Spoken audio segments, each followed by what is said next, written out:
there was a position outside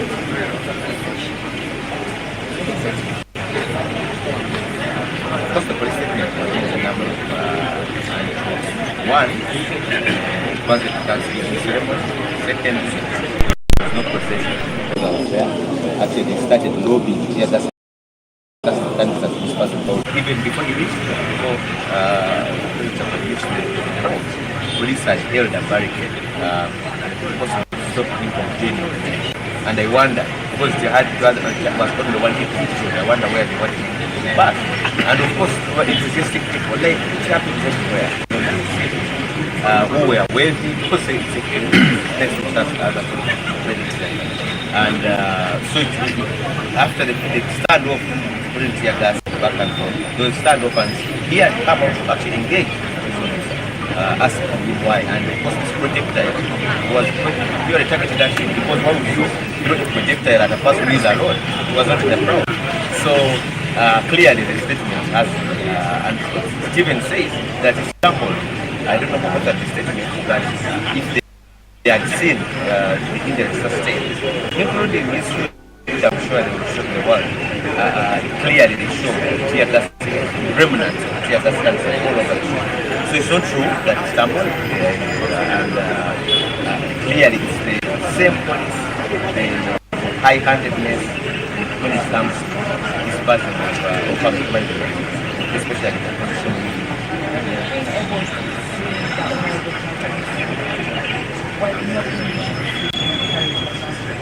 Of course he is in pain because he has injuries. The medical officers are trying to ascertain the extent of that damage. He has pain in his neck, he has pain in his chest. So he's in pain. I can't tell the extent because I'm doing the personnel, but they're carrying out all sorts of tests in order to find out.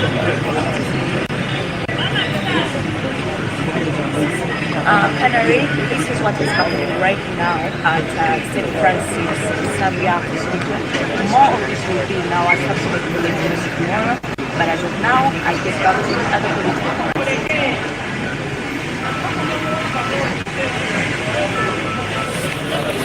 Oh, sorry. Mwana, tukyali wano ku ddwaliro Ensambya gwe sobanya abampuliriza olina Dr. Enzyme wano ku Shalom Television Uganda. Omwami gwolengedde kanso musisi President badde agenza okubeera nga akyalira President badde agenza okubeera nga akyalirako mukyajingireko ugenda kyagenda ngenda kusaba looni PowerPoint kwanza yatera okutuka ngenda account zange simu zonna zizikidde zonna genda kuzikira gina eri ku 22 egenda zikira mbere sinaako wadde tondo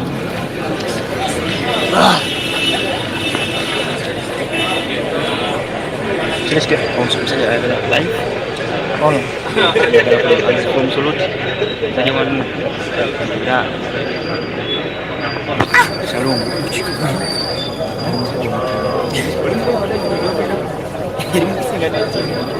so erinnya n'eddoboozi. So my name is Arnold Machwe. Arnold Machwe. I'm the National Secretary for Informal Sector. Yes, sir. The National Unity Platform. Yes, sir. But most times I'm based in Soroti. Yes, sir.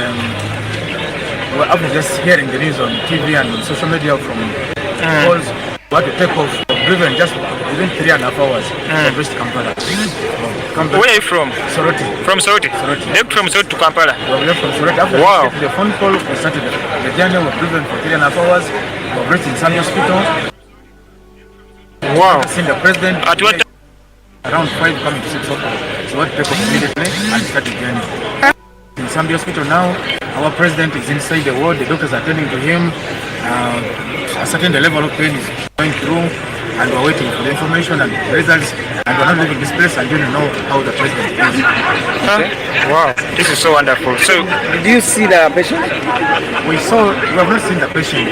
We have just 15 minutes ago.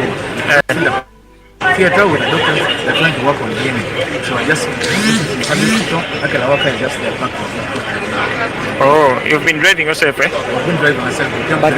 But with this action, where do you think that the opposition is heading? Of course, you know, we expect this from Uganda, you understand? And you know, Kyagulanyi Robert Ssentamu is a target. Why? Because he's moving forward to deliver the people of Uganda. But with the Ugandans, we're not giving up with the struggle. We are going to mobilize, and you know, in 2026, we're winning the elections. Okay, that is good. You speak to the people of Teso, to their local language. Nolusone kupani Zambia Hospital. Ija iso soroti nepido munisi ya muto Simon ino munipale no mila Polonia. Apusi chaka tamu tuki speed. Dole kupani Zambia their president awarding ina utasido kunanya St. Francis na Zambia ne baka nomita akeji umamsi wa nineti utasai daroki ne nare golodo kranto metuma kile jasi na sikuta besa ile kuna ne jare president loko jodisi bole somate waida usadolo. You told the people of Teso that the eyewitness who was there called Kauchi Rogers, I myself whom I am talking, Kauchi Rogers, told them that the eyewitness who has been on the scene has seen a police officer giving directives that shoot, and the officers have shoot directed to the president while I'm saying. So, nera soka deja kila keke Kauchi Robert la jai sana mun iso bala boni be ete ingesi police officer ina kinete police commander ina kinete police city le literang ina order boni be inom so gani jale mun emudu I nome president. So munadu munaje Kauchi Robert la jai usini sana mun. So ikoto sanya poli jare president aina poli jare rakiro kere. Yes jare so neko pandu salon yes on Zambia Hospital mama so nyoni to sanya president. Katu halo Uganda erone so mailo arera imo voting na bolo bolo tejo kwenye rakote aisoma kino chetu nganyo atunis yala mapuki. Okay, thank you. Dida tufanya jore senyo.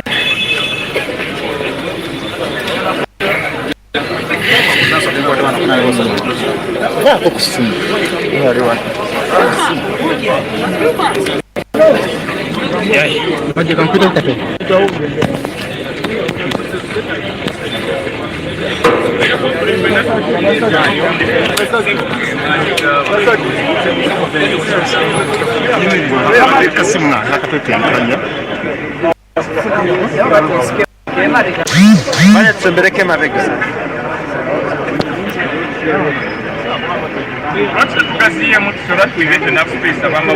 Yes, very true. Totally ba mawulire mu bigazi. Totally wa mawulire. For the big company, let's okay?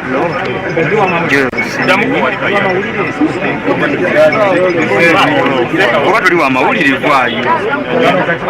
No police.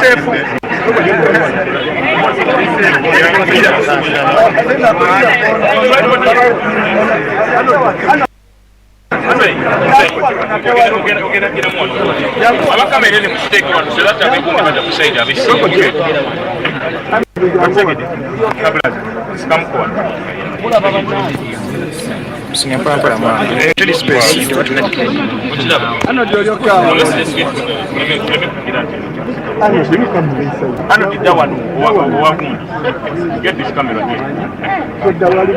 But are you safe with all things? Ani omulala.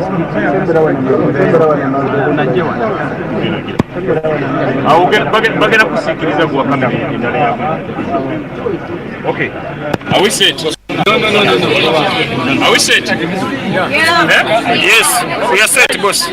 Yakubasaba bwe tuba tunakowe kwata abantu bafuna clear sound. Okay. Are we good? Yes.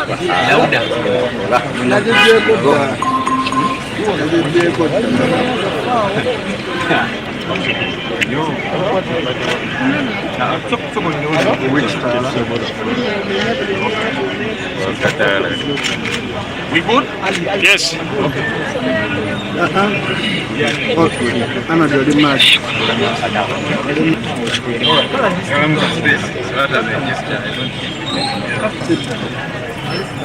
Today, our leader, Honorable Robert Kyagulanyi Ssentamu, went to Iraq to pay a visit to one of our colleagues, one of our lawyers, Counsel George Musisi, who's been very involved in many cases of our supporters and so on. He lives in Iraq municipality. So he went to pay him a visit and his family. And of course, the people got to learn that Honorable Kyagulanyi was in the area. People began to gather. The case. Eventually, after the visit, said hello to a couple of our leaders. So he did his farewell and he set out to depart. As he was proceeding, of course, many people had gotten to know that he was within the area, so people began to gather. As they gathered, police and the military began to fire tear gas, live ammunition, and so on and so forth. Several projectiles. So tear gas now got into the car that he was in, and because of that discomfort, he got out, also to try and engage the officers who were doing this, to say, look, why exactly are you doing this? I went to visit somebody, I'm on my way home. These people have gathered, but that does not necessitate you treating me and these people the way you are doing. So shortly after he got out of the car, these people, in a very short range situation, aimed at him with a projectile that hit his left leg and caused a blunt image injury, as the doctors have explained. So he's got a wound thereon. The bone was bruised, but thankfully it did not break. But then fragments of that canister, because these canisters, they're like grenades of sorts. They explode. So it hit him and then exploded, and fragments of that canister got into his leg. So the doctors have showed us the X-ray, and they are saying he's going to require further surgery to get those fragments out of his leg. He's in a lot of pain. Thankfully, he is alive. That's the most important thing. But he's in severe pain because of that injury that was meted out on him.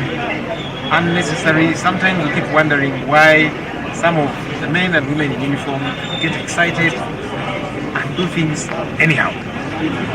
I have seen the police report. I've seen the police has released a statement on social media, and they are in a very preposterous manner saying that no, the Honorable Kyagulanyi was getting into his car, then he stumbled and fell.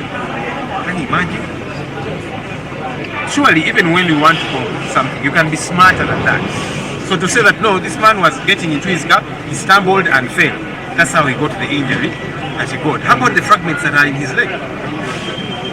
How about the burn? Because many of you that have seen the image, you could see that his trousers got burned because of that effect. This thing is like a grenade. It's very unfortunate that the police and the military behave the way they do to leaders, to citizens, and then they come out and try and concoct a story around it. It's ridiculous and even laughable, annoying as it is. But anyhow, our leader is out of danger. That's the most important thing. Still in severe pain. The doctors tell us that yes, he'll go through some surgeries to get those fragments out, and he will be fine. He's thankful to all those who are sending in prayers, those who are concerned about the situation, but he will be all right. That's the most important thing. That's good. Uganda. Olunaku olwaleero omukulembeze waffe Honorable Kyagulanyi Ssentamu Robert ayinze ekira mu municipality okukyalira omu ku bakulembeze baffe George Musisi, oyo omu ku balooya baffe abazze bayamba abantu baffe bakutte kusanga egyenjawulo agibaddemu nnyo, so agenza okumukyalira kubanga alina amaka mu kira municipality, era baddeeko n'abantu abalala abakulembeze abamu. Bwamaliriza bakyalira nga avaayo, kosi abantu bategedde nti ali mu kitundu ekyo, ne bakuŋŋaana bangi nga bwe kiseera okubeera, n'atandika okufuluma kati abantu ne beeyongera bangi, poliisi n'amagye nga babaddewo awo nga balinga abamulindiridde, bategedde nti ali mu kitundu, ne batandika okuba tiyagaasi n'amasasi naki, kakati omuko okubalagala guyingidde ne mu mmotoka ye. Kati olw'embeera eyo ne discomfort n'afulumamu mmotoka nga gumuyitiriddeko, genda okugezaako okuengejinga abantu bannaye, lwaki mweyisa bwe kutyo? Kubanga nzize okukyalira mukwano gwange mukulembeze munnange ndi mukuvaawo, lwaki kale temuntemera ekkubo oba abantu bayitiriddwa obungi mpitewo ngende kakati awo nga yakava mu motoka ye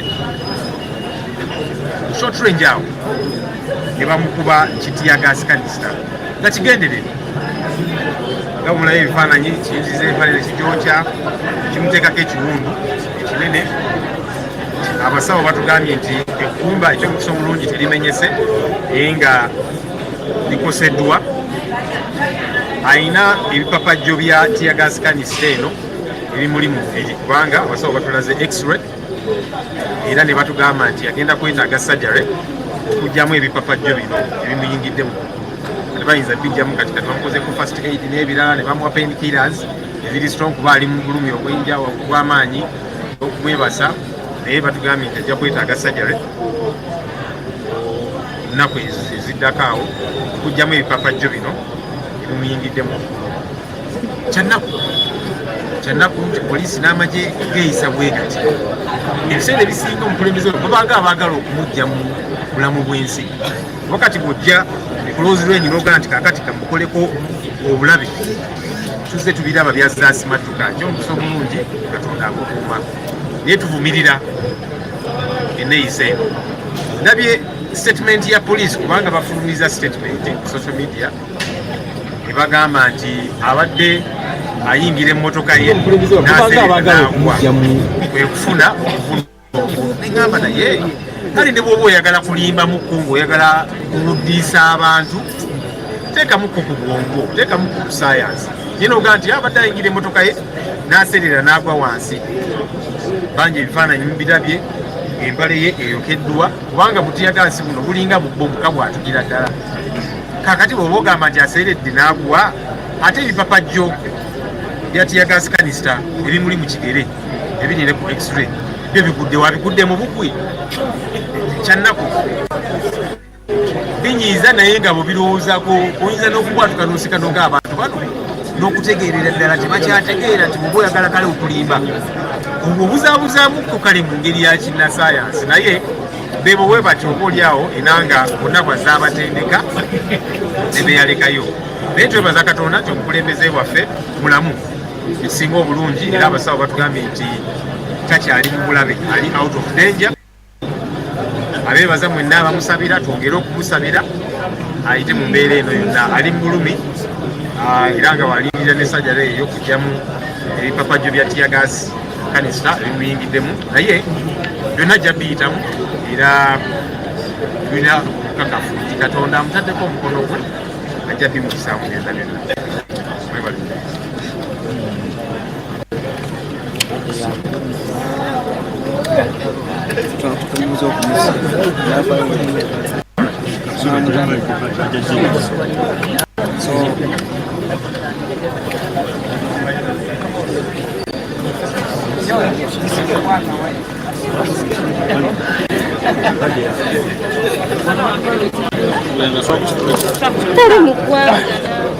Oli live ku Shalom Television Uganda ababuuza Lewis aliwa Lewis ali atambuddemu tali mu ggwanga.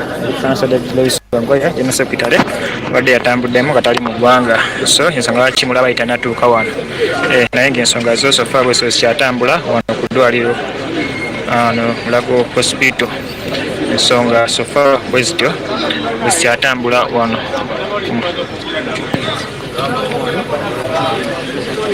ono Mulago Hospital. Kusobanya kugeza tambuza video sharing ate ensonga ngende maaso n'okubeera nga oba oliawo zitambulira ddala bulungi nnyo nyini ddala. Olina Dr. Enzyme ekwereza okuva ensonga zino zatandise okutuusa wano we tuli. Oli ne Dr. Enzyme wano ku Shalom Television Uganda. Mwebale nnyo musubscribe to the channel mukatokade ate ensonga zigende mu maaso n'okubeera nga oba oliawo wezifunira ddala bulungi nnyo nyini ddala. Mwena abagiriko mwena atambuza obubaka kyemukola kyakabi nnyo nnyo nnyo nnyo kyemukola kyakabi nnyo nnyo nnyo nnyo nyini ddala. Mwena abatambuza mwena abasharinga obubaka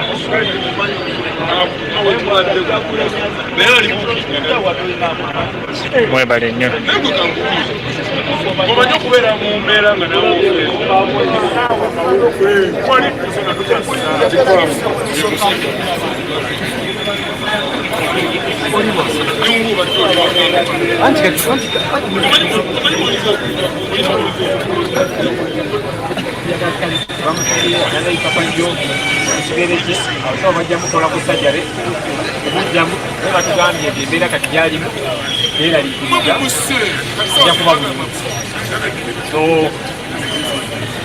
bansabye nyigereko naffe kulaba nti nolutabeerawo nnyo kaakati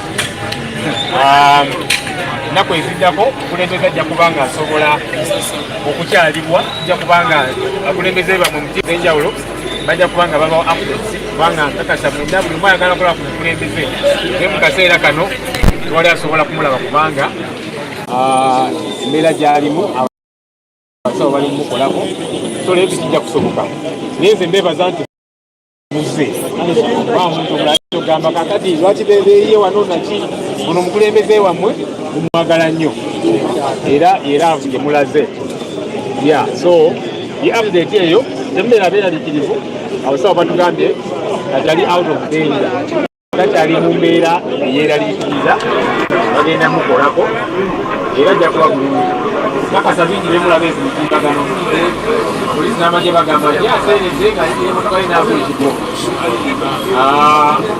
naye ate kakati abasawo batulaze x-ray ng'alina n'ebifupa gyebyatyagasi ekigereke bagenda omukolako sajjala okubijjamu kakati ebivuddewa abo mubaveeko temubamalirako nakiseera emmwe naye nkulembeze tumusasire ajja kuba bulungi tebeeraliikirira era tujja basaba nti kati nebutuddeyo eka kubanga tekigenda kusoboka olwaleero okumulaba kirungi tuyibuze okutegeera embeera gy'alimu era ennaku eziddako awo olwajja ne bamubbawo bajja kujja wano bamubbe basajja batemu bakituvaawo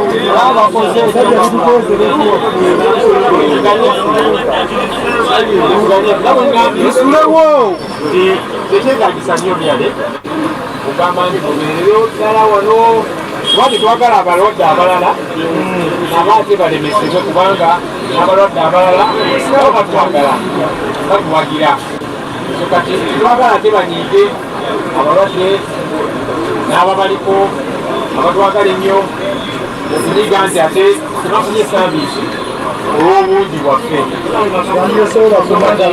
embeera eyo gyetwagala kuteekawo nnyo naye ate update gyotutufunye omulemezi ajja kuba banange sigadde nze Dr. Enzyme kamberekereze